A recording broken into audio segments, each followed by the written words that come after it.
Le grand direct de l'actu sur Europe 1, Jean-Marc Morandini. On l'a constaté, il ne fait pas vraiment froid pour un mois de février. On s'est même baigné à Palavas-les-Flots ce week-end. Comme l'ont montré en boucle toutes les chaînes d'infos, nous savons déjà que cet hiver sera le plus doux jamais enregistré en France depuis 1900. Avec nous, bien évidemment, en direct, Laurent Cabrol pour en parler. Bonjour Laurent. Bonjour Jean-Marc. Comment ça s'explique, un hiver aussi doux, et est-ce que c'est vraiment exceptionnel ? Alors attendez, moi quand on me parle d'hiver très doux, je quitte mon nez de mon guidon et je regarde dans les archives. Et là je m'aperçois, et quand je regarde dans ces archives, je m'aperçois que nous avons vécu des hivers et surtout des mois de février terriblement doux. Si je vous prends, alors je donne ces exemples pour rassurer nos amis, pour pas qu'ils s'inquiètent. Bien sûr. Si je prends 1960, le 25 février, donc c'est après-demain, il faisait 31 degrés à Saint-Giron. 31 degrés ? Oui, il faisait 29 degrés à Biarritz. Et on se baignait. Il faisait 21 degrés à Paris. 21 degrés à Paris après-demain. Vous voyez ? Et si je prends 1990, c'est certainement, j'ai vu en préparant notre rencontre, j'ai vu la une d'un journal où on parle, je crois que c'est le Parisien, il parle après la canicule 1990. Le titre c'est après la canicule. C'est-à-dire qu'on est dans une période extrêmement chaude, ça n'est pas extraordinaire pour un mois de février. On a connu pire, on a connu mieux. Le mois de février 90 par exemple, c'était vraiment l'un des plus chauds ou sinon le plus chaud. Alors maintenant, on a des calculs, des températures qui sont un peu plus fiables, alors on arrive à déterminer que... Mais juste Laurent, je vous arrête, mais alors c'est quoi cette info qui circule depuis hier, comme quoi ce serait l'hiver le plus doux jamais enregistré depuis 1900 ? Parce que le thermomètre a décidé que c'était l'hiver le plus doux en France que l'on avait enregistré depuis 1900. Vous savez, comment fait-on pour calculer les températures ? On les calcule, les températures, on sait avec un thermomètre, mais comment on les compare ? Par rapport à des normales saisonnières. Qu'est-ce que c'est qu'une normale saisonnière ? Avant 2012, on prenait 1971-2000, c'est-à-dire 30 ans, on faisait la moyenne, et on disait la normale saisonnière c'est ça, et donc nous on est au-dessus ou on est en dessous. Depuis 2012, on a changé de référence. On n'est plus en 1971-2000, on est en 1981-2010. Cela veut dire que la référence a changé, cela veut dire que le thermomètre peut être toujours le même, cela veut dire que les endroits où on prend les températures changent aussi, parce que en 1900, allez voir Paris-Montsouris, c'était battu par les vents et c'était en plein champ. Aujourd'hui, il y a des immeubles tout autour. Vous n'allez pas me dire que le climat de Paris-Montsouris est le même qu'en 1900. Ce que je veux dire là, ça n'est pas que... C'est faux. Non.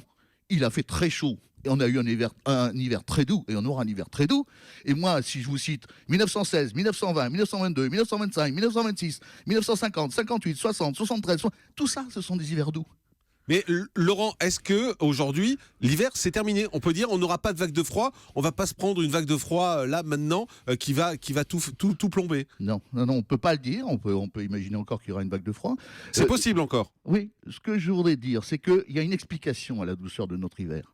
D'abord, la météo considère l'hiver décembre, janvier, février. Ça n'est pas le même que nous, l'hiver. Hein. Nous, c'est du 21 décembre au 21 mars. Ça, c'est Et les paysans, ça s'arrête au Saint de Glace au 13 mai. Donc la météo, elle a 3 mois précis pour l'hiver. Mais il y a une explication. D'abord, le réchauffement climatique, c'est certain. Deuxièmement, il y a le phénomène El Niño.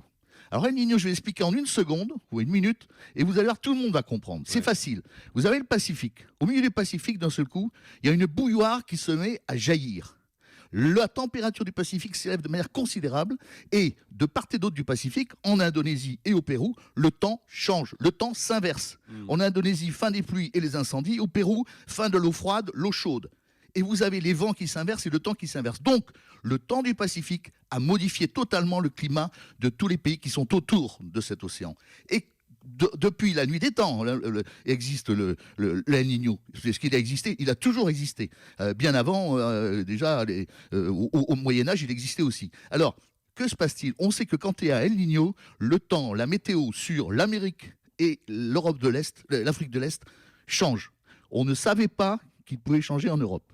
Maintenant, on a la preuve, au moins 30% des cas, un phénomène El Niño change le temps sur l'Europe de l'Ouest. Mais est-ce que c'est des changements qui sont définitifs ? Est-ce que ça veut dire que désormais tous nos hivers seront plus doux ? Non, parce que le phénomène El Niño se manifeste tous les 5 à 7 ans. D'accord. Donc ça peut vouloir dire que l'année prochaine, on aura un hiver normal. Ça peut vouloir dire que cette année, si l'hiver est doux, ça fait partie des 30% qui ont été influencés par El Niño. Donc si vous voulez, il n'y a pas de peur à avoir. Ce que je veux dire à nos amis, c'est qu'il ne faut pas s'inquiéter. Il faut s'en réjouir. On s'est régalé cet hiver. Ouais. parce que quand même, faut pas dire que, oh là, combien de fois j'entends, et le froid, quand est-ce qu'il arrive, comme si c'était la bienvenue. Et quand le froid est là, on dit, et le chaud, quand est-ce qu'il arrive. Voilà. On a l'habitude. Mais Laurent Cabrol, je voudrais savoir, parce que je sais que vous êtes proche de la nature, vous aimez la nature, est-ce que ça a une influence considérable sur la nature? Est-ce que ça ne risque pas de dérégler la nature, d'avoir un hiver qui n'existe quasiment pas? Vous savez, la nature, elle a une possibilité, enfin, un pouvoir par rapport à nous, c'est qu'elle s'adapte. Et la nature s'adapte. Ce qu'il y a, c'est que là, effectivement, on est dans une période où on a un mois d'avance. Les bourgeons commencent à éclater, les arbres sont en fleurs. Et s'il y a un grand coup de froid, on est mal. Mais là aussi, je prendrai mes statistiques et je vous dirai qu'on a connu ça des dizaines et des dizaines de fois. Mais enfin, bon, ça peut arriver. Donc le danger, il est là aujourd'hui. Mais si vous avez des fleurs, si vous avez des arbres fruitiers, vous verrez qu'ils résistent beaucoup plus qu'on ne le croit au froid qui arrive soudainement. Maintenant, s'ils sont détruits, eh bien, vous aurez une année foutue. Mais ça n'est pas pour autant que... Et là, ce qu'il faut savoir, c'est qu'a priori, d'après les prévisions saisonnières, on ne devrait pas avoir de grands coups de froid dans les jours qui viennent. Merci beaucoup Laurent Cabrol pour toutes ces précisions. Vous l'avez compris, rien d'alarmant, rien d'inquiétant. Vous avez compris ce phénomène El Niño qui arrive tous les 5 à 7 ans, nous disait Laurent Cabrol. Et c'est pour ça qu'on a un hiver aussi doux et pas de souci pour la nature non plus, qui s'adapte et sans doute beaucoup mieux que nous, parce que nous on s'adapte pas, on râle en général. Merci, on fait une pause et puis dans un instant, ce sera le dernier mot de l'actu. À tout de suite.